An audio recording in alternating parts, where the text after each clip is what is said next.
जय हिंद दोस्तों, कैसे हैं आप सब। आज हम भारत के 12 ज्योतिर्लिंग में से 2 ज्योतिर्लिंग जो कि मध्य प्रदेश में स्थित है, जो कि है हमारे महाकालेश्वर और नर्मदा नदी के तट पे बसे हुए हमारे ओमकारेश्वर ज्योतिर्लिंग। दोस्तों आज की वीडियो पे मैं आपको ओमकारेश्वर और महाकालेश्वर दोनों एक साथ यात्रा कैसे बनाना है, इसकी आज हम बात करने जा रहे हैं। तो यदि आप ओमकारेश्वर महाकालेश्वर दर्शन करने की योजना बना रहे हैं तो ये वीडियो आप लोगों के लिए काफी यूजफुल होने वाली है, क्योंकि आज की इस वीडियो पे मैं आपको बताऊंगा कि आपको ओमकारेश्वर कैसे पहुंचना है या उज्जैन महाकालेश्वर आपको कैसे पहुंचना है, कितने दिन की हमारी ये ट्रिप रहेगी, दोनों को हमको यात्रा कैसे करना है और हमारा होटल एकोमोडेशन कहाँ रहेगा, यानी कि हमारा स्टे कहाँ रहेगा, कौन कौन से दर्शनीय स्थल हमको घूमने हैं ओमकारेश्वर में और महाकालेश्वर में। साथ ही साथ ये भी जानेंगे कि इस दोनों यात्रा को करने के लिए एक व्यक्ति का कुल खर्चा कितना लग जाएगा। तो बने रहेगा दोस्तों मेरी वीडियो में, एक एक करके सारी बातों को विस्तार पूर्वक वर्णन करूंगा, जिससे आपको इस ओमकारेश्वर और महाकालेश्वर ज्योतिर्लिंग यात्रा करने के लिए काफी सहूलियत मिले और आपका कुल खर्चा भी कम आए। तो बिना विलंब किए चलिए आइए वीडियो को आरंभ करते हैं और सबसे पहली बात करते हैं कि आपको महाकालेश्वर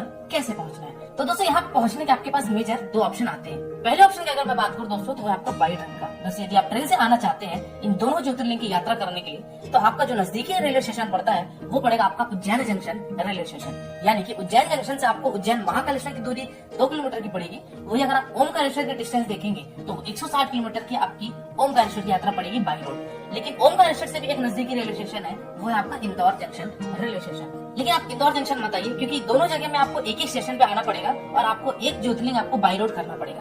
मेरे कहने का मतलब ये है, या तो आप पहले उज्जैन कीजिए और उसके बाद बाई रोड यात्रा ओमकारेश्वर करके वापस उज्जैन से अपने ड्रॉप ले सकते हैं। पहला ऑप्शन तो ये है। दूसरा ऑप्शन ये है कि या आप इंदौर आ जाइए और इंदौर से आप पहले ओमकारेश्वर कीजिए और वापस आकर आप उज्जैन महाकालेश्वर कीजिए और महाकालेश्वर करके आप अपनी उज्जैन से वापसी ले सकते हैं। तो आप चाहे ए से बी रूट बनाइए या फिर आप बी से ए रूट बनाइए, दोनों की बात एक ही है। तो हम जो इस वीडियो में बात कर रहे हैं दोस्तों, वो हम करेंगे उज्जैन टू उज्जैन का, यानी कि पहले हमको उज्जैन आना है और उज्जैन से हम पहले महाकालेश्वर के दर्शन करेंगे और इसके पश्चात हम ओमकारेश्वर दर्शन करके हम अपनी वापसी ले लेंगे। तो दोस्तों ये रहा आपका ऑप्शन, यदि आप बाई ट्रेन से आना चाहते हैं। वही अगर मैं बात करूँ यदि आप फ्लाइट से आना चाहते हैं, तो फ्लाइट के लिए दोस्तों आपका एक ही एयरपोर्ट है, जो कि है आपका इंदौर का अहिल्याबाई होलकर इंटरनेशनल एयरपोर्ट। वहाँ आप आ जाइए और इंदौर से आप बाई रोड अपनी उज्जैन की 56 किलोमीटर की यात्रा दूरी तय करके फाइनली उज्जैन पहुंच सकते हैं। अब यहाँ पे आगे बढ़ने से पहले दोस्तों आपको ये बताना चाहूंगा कि उज्जैन, महाकालेश्वर और हमारे मध्य प्रदेश के दूसरे ज्योतिर्लिंग यानी कि ओमकारेश्वर, ममलेश्वर ज्योतिर्लिंग, इन दोनों की यात्रा करने के आपको कितने दिन की ट्रिप बनानी चाहिए। तो दोस्तों ये ट्रिप हालांकि 3 दिन में भी समाप्त हो सकती है, यानी कि 2 नाइट 3 डेज में भी कंप्लीट हो सकती है। लेकिन यदि आपके पास समय है तो आप इसको 3 नाइट 4 डेज में भी एक्सटेंड कर सकते हैं। चलिए मैं डे वाइज प्रोग्राम आपको बताता हूँ कि पहले दिन आप आए उज्जैन और उज्जैन में आप यहाँ पे अपना होटल स्टे ले लीजिए। चलिए बात करते हैं कि हमको यहाँ पे होटल कौन से कैटेगरी के मिलेंगे और हमको कितने तक का मिलेगा। तो दोस्तों यहाँ पे आपको अगर आप सुपर डिलक्स होटल लेना चाहते हैं या 3 स्टार होटल लेना चाहते हैं, तो यहाँ पे आपको ढेर सारे उज्जैन टेम्पल के आसपास और रेलवे स्टेशन के आसपास यहाँ पे होटल देखने को मिलेंगे, जो कि आपको मान के चलिए कि जो बजट होता है 1500 से 1800 2000 तक अच्छे कैटेगरी के होटल देखने को मिल जाएंगे। वही अगर आप बजट में चाहेंगे या फिर थोड़े से नॉर्मल होटल में चाहेंगे, तो आपको वहाँ पे 800 से 1000 रुपए में भी होटल अवेलेबल हो जाएगा। तो इस तरीके आप यहाँ पे अपने होटल की बंदोबस्त कर सकते हैं। वही अगर मैं खाने पीने की बात करूँ तो दोस्तों उज्जैन महाकालेश्वर में और या ओमकारेश्वर दोनों ही जगह पे आपको खाने पीने की किसी भी तरह की कोई समस्या नहीं होगी, क्योंकि यहाँ पे शुद्ध शाकाहारी भोजन आपको भरपेट अच्छी क्वालिटी का मिल जाएगा, जिसका कॉस्ट आप ये मान के चलिए 100 रुपए से स्टार्ट होकर 150-200 रुपए तक आपको भरपेट वेज थाली आराम से यहाँ देखने को मिल जाएंगे। चलिए दोस्तों अगली बात करते हैं, हम उज्जैन पहुंच चुके हैं। अब हमको उज्जैन में कैसे दर्शन करना है और उज्जैन के हमको कौन कौन से साइट सीइंग करना है, उसकी भी हम आगे बात करते हैं आपसे। चलिए दोस्तों हम बात करते हैं ये 3 से 4 दिन की जो यात्रा रहेगी, इस यात्रा में हम 2 दिन उज्जैन को देंगे। पहले दिन हम उज्जैन जाके महाकाल के दर्शन करेंगे, अगले दिन हम उज्जैन के साइट सीइंग करेंगे और तीसरे दिन हम ओमकारेश्वर के लिए प्रस्थान करेंगे। चलिए पहले मैं आपको उज्जैन की सारे साइट सीइंग बता देता हूँ और ये भी जानते हैं कि हमारे भोलेनाथ यानी कि महाकाल के हमको दर्शन कैसे करना है और यहाँ पे उज्जैन में कौन कौन से दर्शनीय स्थल है, इसकी भी हम जिक्र कर लेते हैं। ये रहा आपका उज्जैन महाकाल का मंदिर और इस मंदिर में दोस्तों 2 प्रकार की एंट्री होती है। एक एंट्री होती है दोस्तों वीआईपी एंट्री और दूसरी एंट्री होती है सामान्य एंट्री, यानी कि जिसको नॉर्मल दर्शन भी बोला जाता है। वीआईपी एंट्री में दोस्तों आप लगभग 15 से 20 मिनट में बाहर आ जाते हैं, क्योंकि वीआईपी एंट्री आप जैसे ही आएंगे, जहां तक ऑटो जाता है उस ऑटो से आपको 10 कदम पैदल चलना पड़ेगा और पैदल चलने के बाद राइट साइड से जो 5 नंबर गेट है वहां से वीआईपी एंट्री होती है और जो 1 और 2 नंबर गेट है वहां से आपकी सामान्य एंट्री होती है। 5 नंबर गेट से दोस्तों आपको सबसे पहले वीआईपी काउंटर मिलेगा। इस वीआईपी काउंटर में आपको पहले पर्ची कैसे कटानी है, चलिए आइए मैं आपको वो भी बताता हूँ। दोस्तों ये है हमारा टिकट जो कि है शीघ्र दर्शन पास, और इसका रेट जो है ये 250 रुपए की होती है। इसको आप ऑनलाइन भी निकाल सकते हैं, ऑनलाइन आपको 300 की पड़ेगी, ऑफलाइन लेते हैं तो ये 250 रुपए की पड़ेगी। यहाँ पे काउंटर बना हुआ है, यहाँ से आप अपनी टिकट निकलवा के आप दर्शन करने के लिए लाइन में लग सकते हैं। मोबाइल आपको यहाँ जमा करना पड़ेगा, इसके बाद ही आप दर्शन करने के लिए लाइन में लगेंगे। किसी भी तरीके का यहाँ पे इलेक्ट्रॉनिक्स डिवाइस आप अंदर लेके नहीं जा सकते, चाहे वो शीघ्र हो चाहे वो आपका नॉर्मल हो। दर्शन करने से पहले एक चीज और आपको ध्यान देना है कि यहाँ पे जूते चप्पल का स्टॉल बना हुआ है, तो यहाँ पे आपको अपने जूते चप्पल कलेक्ट कर देने हैं। यहाँ पे आपको दिया जाएगा एक बैग, और बैग में डाल के आपको आगे दर्शन करने के लिए लग रहा है। हर हर महादेव। काउंटर कटाने के बाद जूते चप्पल जमा करने के बाद यहाँ पे आप देख सकते हैं मोबाइल यहाँ जमा करें तो आपको मोबाइल कैमरा अलाउ नहीं है, तो यहाँ पे आपको पहले मोबाइल जमा करना पड़ेगा, तत्पश्चात आपको यहाँ से महाकाल के दर्शन करने के लिए जाना पड़ेगा। अभी मंदिर में मोबाइल अलाउ नहीं है तो मैं ज़्यादा चीज़ें नहीं दिखा सकता, मैं आकर बताता हूँ कि मुझे दर्शन में कितना टाइम लगा और हम महाकाल के दर्शन कैसे किए। जय महाकाल। तो दोस्तों हर हर महादेव का नारा लगाते हुए ओम नमः शिवाय कहते हुए हम मंदिर में पहुंचते हैं, और मंदिर प्रांगण में प्रवेश करते साथ ही हम महाकाल के दर्शन करते हैं। तो दोस्तों आप मंदिर प्रांगण में पहुंचिए, वहां पे महाकाल के दर्शन कीजिए, मत्थे टेकिए, ओम नमः शिवाय कहते हुए अपनी मनोकामनाएं मांगिए और आप मंदिर कैंपस से बाहर आ जाइए। दोस्तों जैसे ही आप मंदिर कैंपस से बाहर आते हैं तो यहाँ पे अनेक सारे मंदिर हैं, जैसे कि ओमकारेश्वर का मंदिर है, यहाँ भी आप जाके भोलेनाथ के दर्शन कीजिए।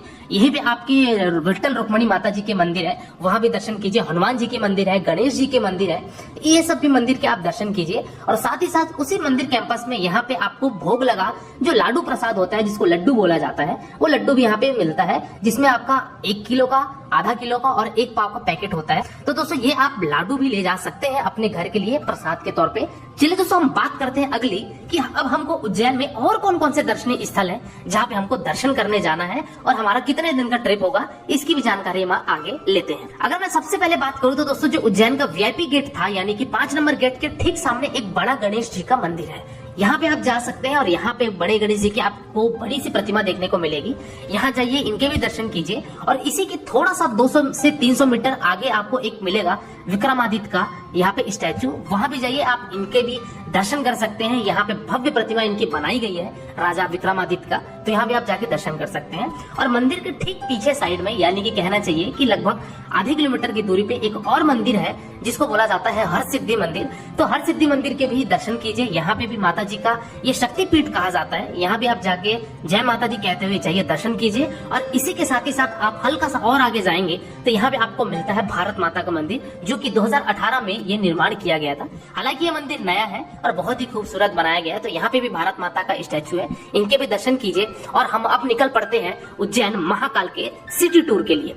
अब दोस्तों बात करते हैं कि सिटी टूर जाने के लिए उज्जैन का जो लास्ट डेड एंड पॉइंट है ऑटो रिक्शा का, वहां पे ढेर सारे आपको ऑटो टैक्सी मिल जाएंगे।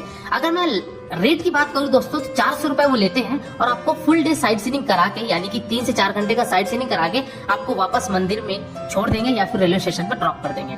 तो दोस्तों जो अभी का वर्तमान रेट है वो 400 रुपए चल रहा है। अब बार्गेनिंग अच्छे से कीजिएगा, क्योंकि वो 500 साढ़े 500 रुपए भी आपको वो प्रस्ताव रखते हैं, लेकिन आपको बार्गेनिंग करके 400 तक लाना है और आप दर्शन करने के लिए निकल पड़िए।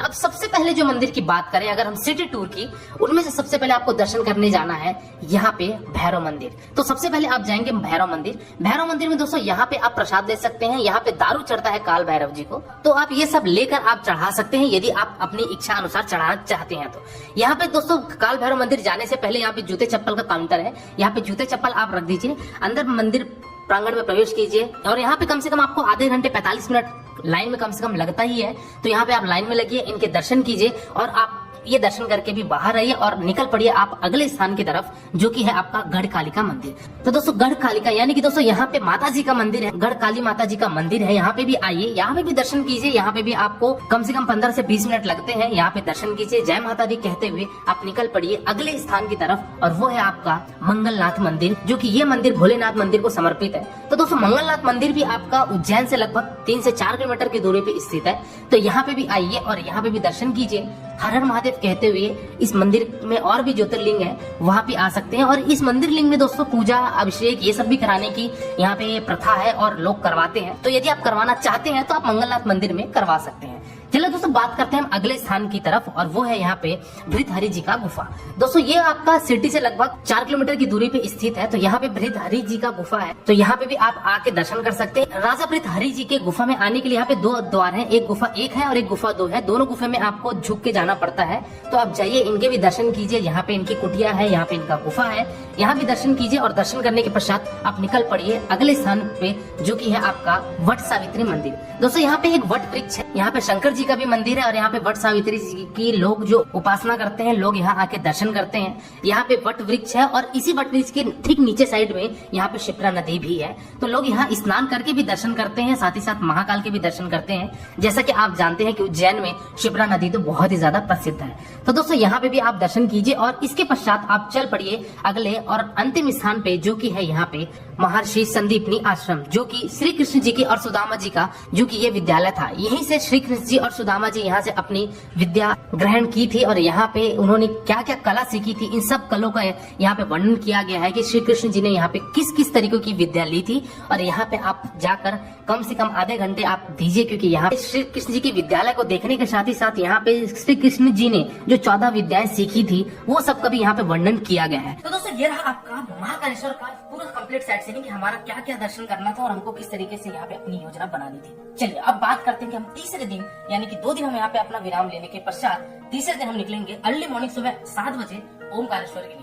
उज्जैन से जो ओमकारेश्वर की दूरी है दोस्तों, वो आपकी 160 किलोमीटर की पड़ जाती है, जिसको कवर करने में आप मैक्सिमम 4 घंटे आपको लगेंगे। और आप 7 बजे अगर सुबह निकलेंगे, तभी आप वहाँ पे 4 घंटे में पहुंचकर यानी कि 11 बजे पहुंचेंगे, और वहाँ पे आप दर्शन करके यानी कि ओमकारेश्वर दर्शन करने के बाद आप वापस सेम डे रिटर्न आ सकते हैं। तो चलिए हम 7 बजे आप अर्ली मॉर्निंग हम ब्रेकफास्ट करके होटल से निकले हमारे नेक्स्ट ज्योतिर्लिंग यानी कि ओमकारेश्वर के लिए। दोस्तों उज्जैन से ओमकारेश्वर जाने के लिए आपको 4 घंटे लगेंगे। 11 बजे तक हम फाइनली पहुंच गए नर्मदा नदी के घाट के किनारे, यानी कि हमारे ओमकारेश्वर ज्योतिर्लिंग के समीप। अब यहाँ पे दोस्तों आपको नर्मदा नदी पार करके जाना है, जहाँ पे आपको गाड़ी वाला छोड़ेगा, या फिर बस स्टैंड में अगर आप आते हैं बाई बस के द्वारा, तो आप बस के द्वारा भी आएंगे तो यहाँ पे आपको बस स्टैंड पे ड्रॉप किया जाएगा। और बस स्टैंड से मंदिर की दूरी दोस्तों 1.5 किलोमीटर की पड़ जाती है। दोस्तों ओमकारेश्वर प्रवेश द्वार पे जैसे ही पहुंचेंगे, तो यहाँ पे डिपेंड करता है कि आप कौन से टाइम पे जा रहे हैं, क्योंकि हो सकता है यहाँ पे भीड़ ज्यादा भी हो, या फिर ये भी हो सकता है कि आपके दर्शन आधे घंटे में भी हो जाए। तो डिपेंड करता है कि आप कौन से टाइम पे जा रहे हैं। यदि सोमवार का समय है तो भीड़ ज्यादा रहेगी, या फिर महाशिवरात्रि का पर्व है, सावन का पर्व है, तो यहाँ पे ओमकारेश्वर में भीड़ ज्यादा होती है, क्योंकि ओमकारेश्वर का जो प्रांगण है वो काफी सकरा है, इसलिए यहाँ पे ज्यादा क्यू का बंदोबस्त नहीं किया जा सकता। तो ओमकारेश्वर में लेके हर हर महादेव का नाम लीजिए, और यहाँ पे हमारे सामने ओमकारेश्वर के ज्योतिर्लिंग विराजमान है। तो यहाँ पे जल अर्पण होता है दोस्तों, तो आप जल लेके जाइएगा साथ में लाइन में, यहाँ पे जाइए जल अर्पण कीजिए, और जल अर्पण करने के बाद वापस मंदिर से बाहर आ जाइए। जैसे आप मंदिर से बाहर आएंगे दोस्तों, सामने आपको एक झूला पुल दिखेगा। इस झूला पुल से आप जाइए, जिसको केबल ब्रिज भी बोलते हैं। तो इस केबल ब्रिज से आप इस नदी के इस पार से उस पार जाइए। आपको एक और ज्योतिर्लिंग के दर्शन करना है, जिसको बोला जाता है ममलेश्वर ज्योतिर्लिंग। हालांकि ये ज्योतिर्लिंग ओमकारेश्वर के साथ ही है, क्योंकि ओमकारेश्वर ममलेश्वर ज्योतिर्लिंग कहा जाता है। ये दोनों ज्योतिर्लिंग को कंप्लीट करेंगे तब आपका एक ज्योतिर्लिंग कंप्लीट होता है। तो चलिए हम उस दिशा की तरफ, यानी कि नर्मदा नदी के उस पार हम चलते हैं अपने ममलेश्वर ज्योतिर्लिंग दर्शन करने। दोस्तों ममलेश्वर ज्योतिर्लिंग काफी प्राचीन मंदिर है, यहाँ भी जाइए। यहाँ थोड़ी सी रश कम होती है, लेकिन यहाँ पे आप जाइए दर्शन कीजिए, आपको कम से कम आधे से 1 घंटे यहाँ भी लग जाएंगे। तो इनके दर्शन करने के पश्चात आप वापस अपने हिसाब से ले सकते हैं। एक चीजों का ध्यान रखिएगा दोस्तों कि यदि आप यहाँ पे नर्मदा नदी पे बोटिंग करना चाहते हैं, तो यहाँ पे बोटिंग के भी दोस्तों आपके पास ऑप्शन है। यहाँ पे अगर आप कंप्लीट बोटिंग लेंगे दोस्तों, तो आपको 100 रुपए 150 रुपए लेते हैं 1 राइड का।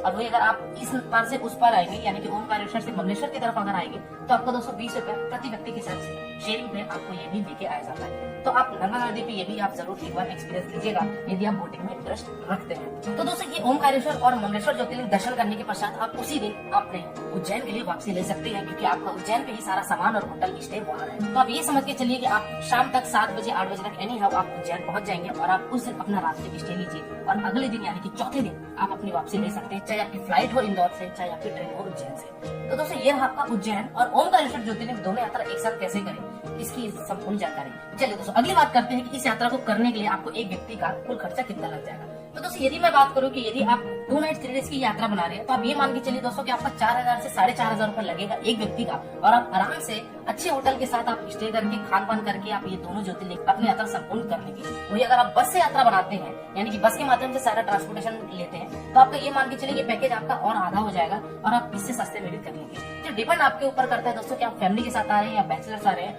या फिर आप कौन सा ऑप्शन चुन रहे हैं इस दोनों ज्योतिर्लिंग की यात्रा करने के लिए। वही अगर मैं बात करूं कि उज्जैन महाकालेश्वर और ओमकारेश्वर का पैकेज लेके घूमना है या फिर क्या कॉस्ट जाएंगे, तो डिस्क्रिप्शन बॉक्स में दोस्तों नंबर दिया गया है और पॉपअप में भी नंबर आ रहा है। इस नंबर पे जाके आप कॉल कीजिए और आपको जो भी जानकारी चाहिए आप वहां से ले सकते हैं या फिर कोटेशन भी ले सकते हैं। तो दोस्तों ये रहा आपका महाकालेश्वर और ओमकारेश्वर ज्योतिर्लिंग का एक संपूर्ण वर्णन। इसके बाद भी दोस्तों यदि आपको कोई डाउट है तो आप मेरे इंस्टाग्राम या तो साइड में विजिट कीजिए। डेफिनेटली आपको मेरे द्वारा या मेरी टीम के द्वारा आपको रिप्लाई दिया जाएगा और आप किसी दूसरे वीडियो में खो जाए इससे पहले आप मेरे चैनल यात्रा बस को सब्सक्राइब कीजिए। आज के वीडियो में दोस्तों फिलहाल इतना ही। मिलते हैं फिर एक नई वीडियो में एक नई यात्रा के साथ एक नए विषय के साथ। तब तक के लिए शुक्रिया। जय हिंद। हर हर Mahadev. Wish you safe, comfortable and happy journey.